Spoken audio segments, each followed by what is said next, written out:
It is 91 degrees outside right now. So I would like you to imagine a roaring fire right about here. Yeah, we can call it a waterfall chat. Maybe we could do that. Okay, I'm going to bring up Elaine Clegg, who is CEO of Valley Regional Transit and an Amtrak board director, relatively new Amtrak board director. And if you want to understand her legacy in transportation, if you fly into the Boise airport, her name's on a plaque. No, Elaine is just terrific. We did a lot of work together during the long distance study, Steve. And so we got to know each other much better during that process.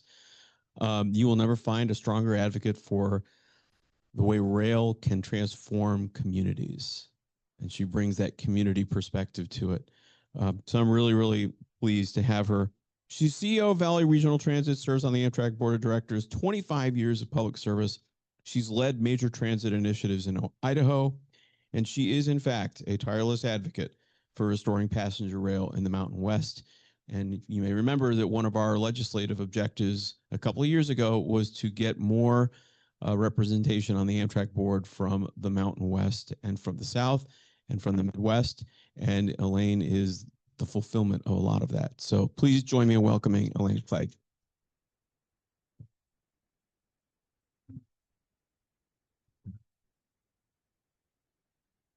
How's the waterfall? Is it cooling you all off? That's right. All right. So, okay. So I've been told this is better because if we don't fuss with it, it is. We'll give it a shot. We'll see. We'll see.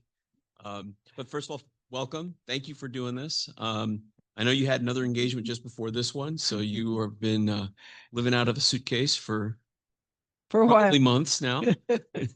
So we'll start with something fairly low key, but I do think it's important. As I mentioned a few seconds ago, you were brought on to kind of bring a different perspective to the Amtrak board. You have a bunch of new colleagues on the Amtrak board as well. Can you talk a little bit about how that's going? I can. So first of all, it's really a pleasure to be here. I was excited when I got the invitation. I do think it's important for the Amtrak board to participate in these kinds of things when you reach out for us to respond. You know, and I think there's been some criticism in the past, but I hope you all realize that with this last confirmation, the Amtrak board is fully staffed, fully boarded for the first time in 20 years. Yeah. Congress really hasn't been doing their job. And I think what that's meant to the Amtrak staff is that suddenly they have both a very engaged group, but also a group large enough to fill all the committees they have, a group large enough to have a variety of viewpoints, a variety of knowledge levels, a variety of advocacy experience that seems to be, I'm 10 months into this, so from my experience so far, seems to be a real breath of fresh air for the staff, as well as for my fellow board members. And I found them all to be very, very engaged and very interested in problem solving and not so interested in ideology.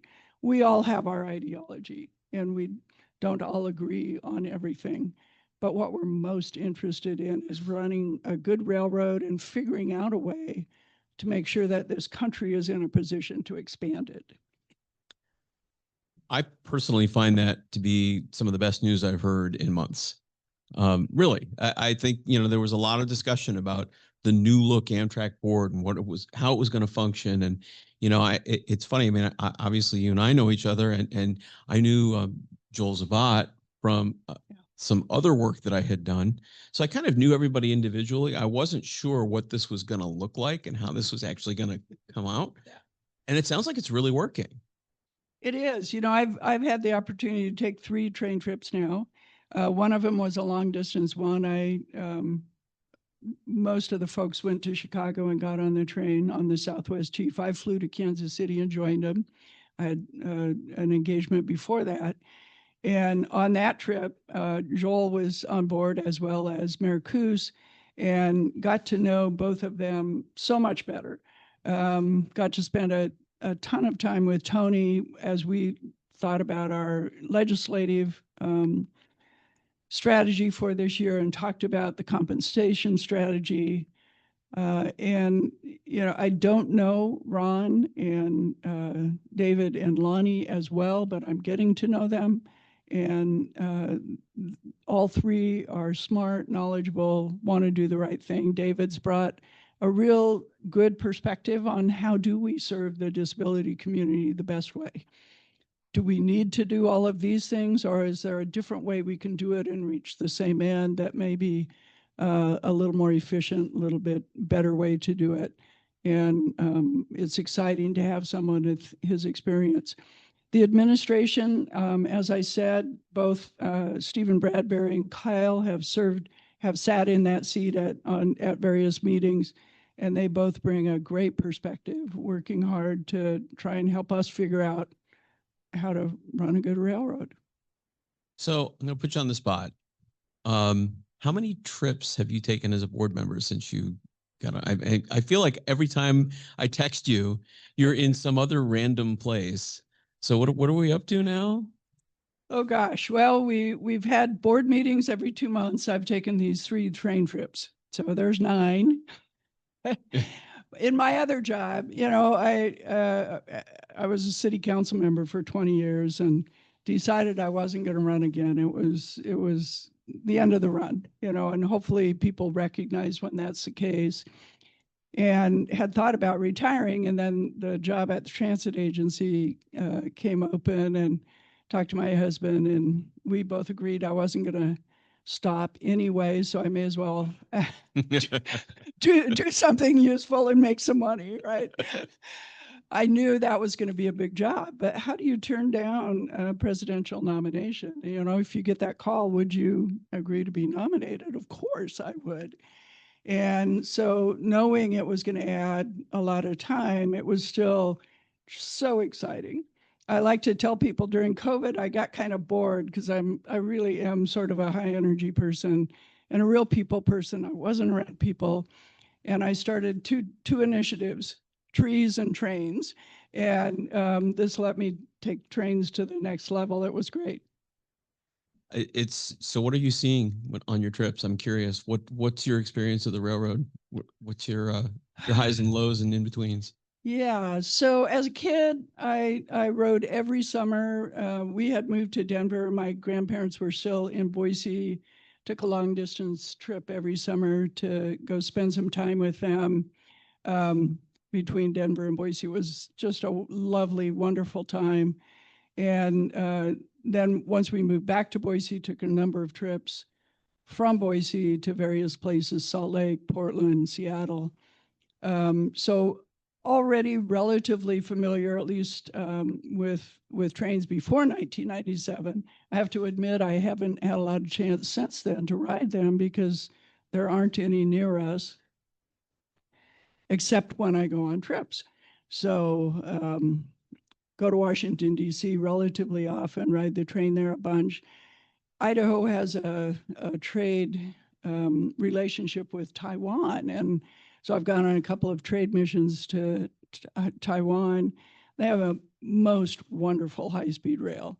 And really, it was that first trip to Taiwan that got me really excited about reinvigorating rail in the U.S. Taiwan, the island is almost the same size as Idaho, and even more mountainous than Idaho is. And you can get from the top of the island to the bottom in 3 hours. It's like, wow, my God, wow, how could that be? Wow.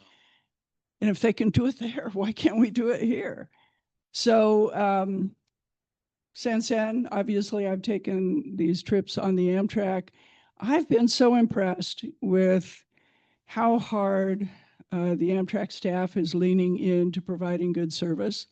The trains I've been on now, granted, they probably know I'm on board, been clean and on time, and the food's been great. But it shows, to me anyway, that that infrastructure is out there, both in the people side and the infrastructure side, to make this a really good service around the country. So the challenges now are to make sure that other riders have the same experience I get when they know I'm on board. So do you have a to-do list along those lines? I do. I do. I want to ride, ultimately, I want to ride all of our long distance routes. Believe it or not, I haven't ridden the Empire except for a short trip from Spokane over to Glacier. My daughter was living in Spokane at the time we went up there, and then said, hey, we can get over to Glacier on the train. That'll work. So want to ride all of those long distance services. I also want to do a little bit of experimenting, riding some of the services where we have state supported overlays. My husband and I went to a Buffalo Bills football game, of all things, last year. And we flew into Albany, visited with my sister, and then rode the train to Buffalo. And because they're state supported overlays, we had our choice of 4 different departure times. And it was wonderful to have that. Mm-hmm. So I want to look around the country at other places where that's possible or exists today, because I think that's going to be the key to the kinds of ridership we've seen at the Gulf Coast, the kinds of ridership we've seen in on the Borealis, is making sure that not only is there a train, that it exists, but there's enough choice of when to ride that it really becomes attractive. Is it too soon to ask, do you have a few states or communities you're thinking of along those lines, or is it a little too early? Well, obviously I'm from Idaho, right? I used to ride the Pioneer. I was advocating for the Pioneer before I got this position. I am involved in an effort locally in our region between the city of Boise and the city of Salt Lake and all of the mayors and the 2 DOTs in between to establish some state-supported service there. In my professional life, I'm involved in trying to establish a commuter rail in our valley. I view those as sort of the backbone of then becoming a long distance route again. I think previously we've done the long distance route and then layered the state supported on. I'd kind of like to wonder what it would look like the other way around. Does it make it easier to do the long distance? If you look at the corridor ID and the long distance service study, we've got about 80 corridors around the country. There's some overlap, obviously, that we should be looking at. How do we prioritize that? We can't do 80 corridors. There's no way. Even with good state support, we're probably not going to do that many. I know there's some conversation about in this reauthorization that we should put together some kind of a working group that likely, I would say, should involve FRA, the advocates, Amtrak, the freights, and potentially state DOTs and or some of the national local government organizations. Use that as a springboard to figure out what is politically feasible, frankly, what's financially feasible, and then what ones make the most sense from an operations standpoint. Try to come up with a list that we could get done in the next 10 years. I really appreciated Todd saying, shouldn't take this long. And it shouldn't. And, you know, people ask me probably every week, how long is it going to be before we get our train? They're talking about the 33 miles that I'm talking about in the valley. And even with that, I have to tell them, if we're really lucky, we might be 5 years, but probably will be 10. And it shouldn't take that long. So I'm really interested in figuring out how to shorten that time. I think part of it is figuring out how to layer all of the support in a way that that line is ready to go. I think, it's funny. I remember, so I went to 20 of the 26 long distance study working session. Oh gosh, I only went to the 4 in our region. Yeah, I was a glutton for punishment. But I remember vividly when you and I were in the meeting where they first unveiled schedule or an operating schedule, the rollout. And they said they were very pleased to talk about how it would be great to get service 2060. And we, all of us, our jaws just dropped. It's just like, wait, are you telling me that is not politically feasible? These are all tracks that already exist. Yep. And flabbergasted. I think that's a fair description. Yeah. There's got to be a way, right? I mean, as Todd pointed out, it took longer to do that train. It took us to build the entire transcontinental railroad to the moon. Yeah, less than 9, 8 years and 9 months. 8 years and 9 months. That's right. And so we Trans-Alaska Pipeline, 3 years. I mean, there are so many examples where I understand the need to plan and all the rest, but my goodness, 2060, we're supposed to take that as a serious answer. I mean, we have to find a way around this. I think John Robert had a really good point to make around that. I come from a world where we worked a lot on transportation alternatives, they were always called, because roadways had become so prevalent and so dominant that anything else was an alternative. And in fact, walking, biking, trains, transit are all traditional transportation. It's roadways that are the new thing, that are alternative. But they exist like they do today because in the 1950s, the federal government invented a pay-for, and they took that pay-for and gave it to the states and said, not only do you have to spend it, but we'll help you spend it. And oh, by the way, you can also adopt the pay-for and add money to it. And we've never done anything like that for either transit or rail. And I believe if we could figure out what that pay-for is and adopt it and give it to states and say, you got to spend it. You got to spend it on rail in your state. It wouldn't take 10 years. It's funny. Remember, we were talking about creating something equivalent to the Interstate Highway Commission to execute all of the rail development. I'm still not certain. We debated it then, and I think we still haven't got it nailed now what that looks like and who's part of it. But I think the answer lies in there somewhere. I think it does. I think the money is one piece of it. The people are another piece. Getting the regulations out of the way are another piece. I read an interesting article this week on the transit side about how to speed up new transit systems. So this is not unique to the rail world. If you want to build a light rail or build a bus rapid transit system or whatever in the transit world, people are saying, oh yeah, it's going to be 20, 25 years. Really? Why? Well, in large part because we've let the regulations get in the way, in large part because we do a little bit of planning, then we ask for permission, and then we use that permission to do more planning. And the idea in this article was do some really deep, detailed planning that includes outreach, get buy-in on what you want to do, then have a vote on it, because once you have a vote, it changes the dynamic in terms of the permission that you need to get regulatorily to get it done. It changes how, for instance, if you need to do a NEPA on a new rail line, you don't have a vote that said that's the rail line, then you have to look at 8 alternatives during the NEPA.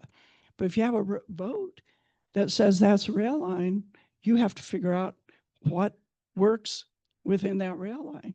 So it can shorten the process. So I think there are some strategies out there. I just found that one interesting because we're likely going to have to go to a vote in our region for transit. Maybe there's a way to use that same idea somehow on the rail side. Have you talked about that with your board colleagues, just philosophically?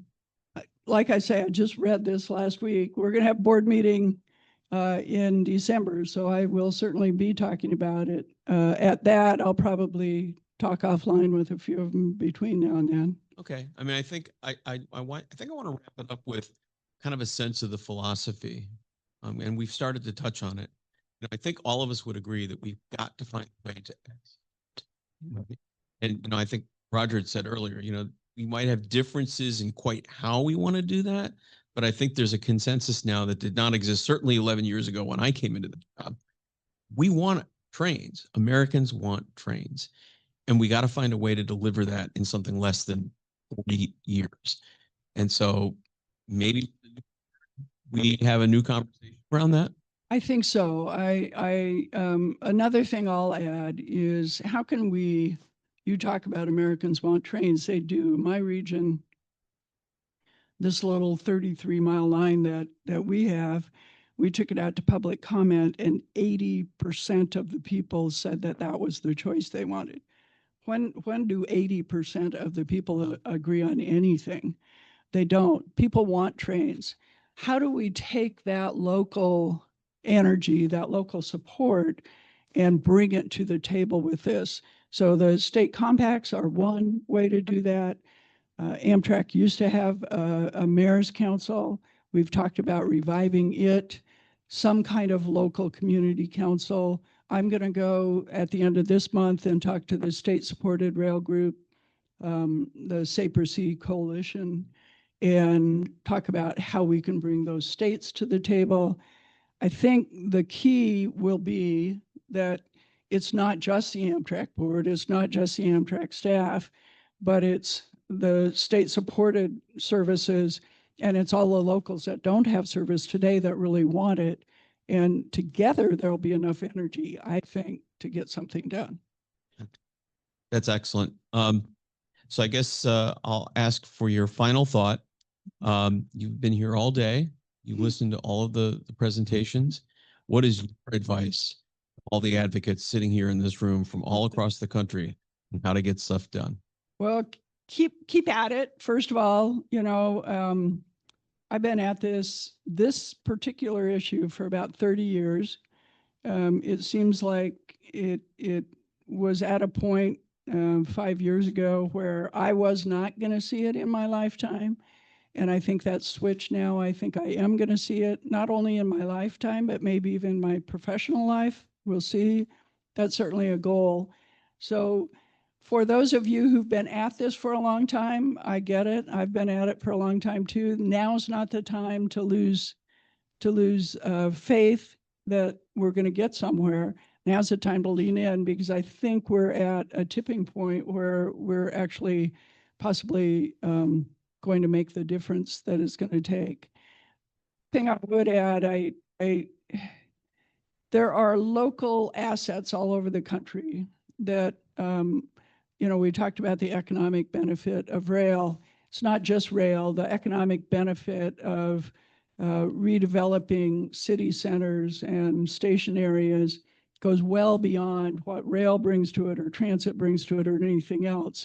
It really is, I think, can become, like it did in Meridian, Mississippi, the focal point of re-energizing the whole community.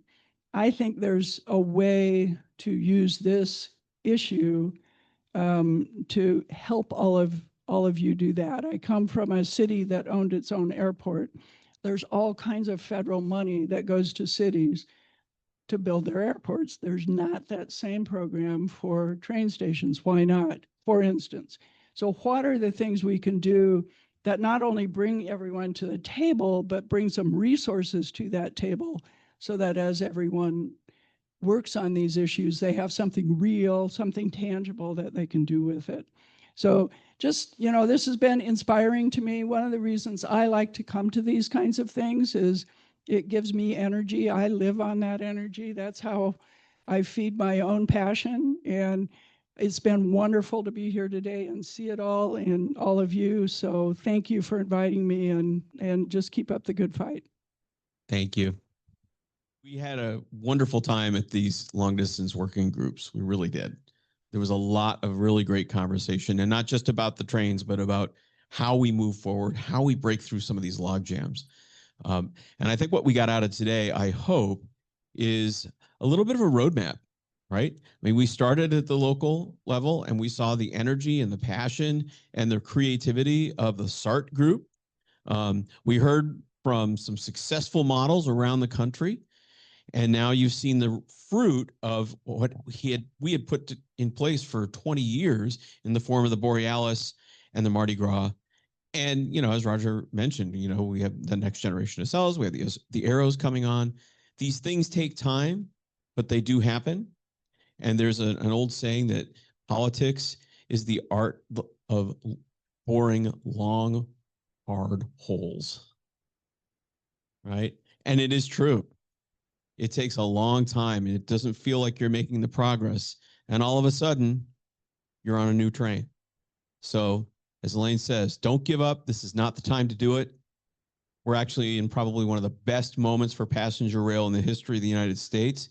That started a few years ago. The momentum is actually here and it's unstoppable. It's unstoppable in part because of all the efforts of all of you. So thank you very much for being here today and for your participation. And